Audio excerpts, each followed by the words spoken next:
Good morning and happy Thanksgiving. I am talking to you today from the office in Atlanta, and I wanted to just express my gratitude for you. This video is for our clients. It's just been such a wonderful year with all the ups and downs. There's just been so many wonderful, magical moments, some great connections with our clients. We've grown as a team, and in spite of so much going on in the world, it feels like things are just right for us right now. And to have that feeling is a blessing. I also wanted to talk about and give some guidance on donor advised funds. I know a lot of our clients have donor advised funds. They like that as a vehicle to giving money. The reason that donor advised funds are good is that, well, one, it's a really organized way to give money. It's a great way to track how your money has been given. But also you can get like two tax benefits. You can put appreciated stock in there and not have to pay the capital gains on that stock. And then you also get the tax deduction within the limits of the IRS. So that's why they use that vehicle. But I think we're coming up on what they call giving season, because even the best of us, I don't know if I'm the best of us, but I haven't been doing very good this year of like putting money in my donor advised fund. And so you start to think, well, how much should I put into my donor advised fund right now?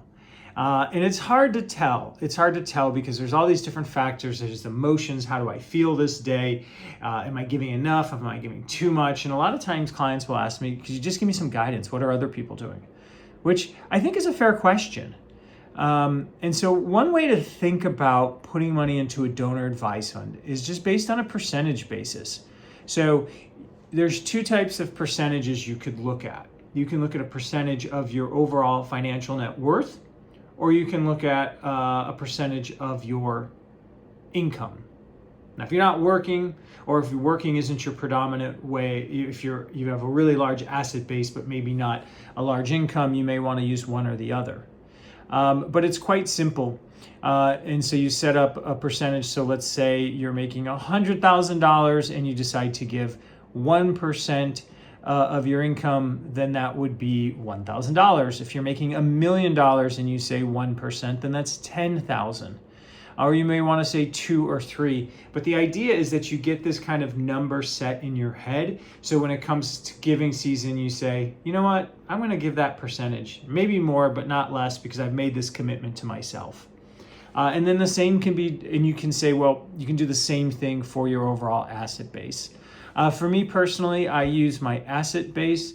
I don't know why I do. I guess I just do because just feel so blessed that it grows every year, right? That I'm able to take a little money, put into it, and then we're able to invest it here at the company in the same way that all of your money is invested. And so I can I just feel like it's just such a blessing. So I take it from there. But I don't think one way is better than the other. One way is not more of a righteous way to look at it or another. And clearly, if you're in a situation where giving isn't an option, there are other ways to give. We've talked about that all the time. Of course, there's just your very way of being, who you are as a human being, living an honest life, speaking truthful words. Those are all ways of giving. Volunteering, raising kids, right? And so where I'm at in my life is I don't do enough. I don't know if enough. I don't do a lot of volunteer work because I'm so busy with this work that I love, but it's busy. Or I also don't raise kids, as you know. So mine's often I'm heavier on the financial side. My donations are heavier on the financial side. So that's also a way to think about it too. As you're looking at, okay, so I want to create a number. It might be off my income. It might be off of my assets. I might tell Brandon and the team, I might not. We don't really need to know the number. What I'm talking about here is just like a trick. A way to just keep it consistent that'll help you, and then you can grow into other numbers.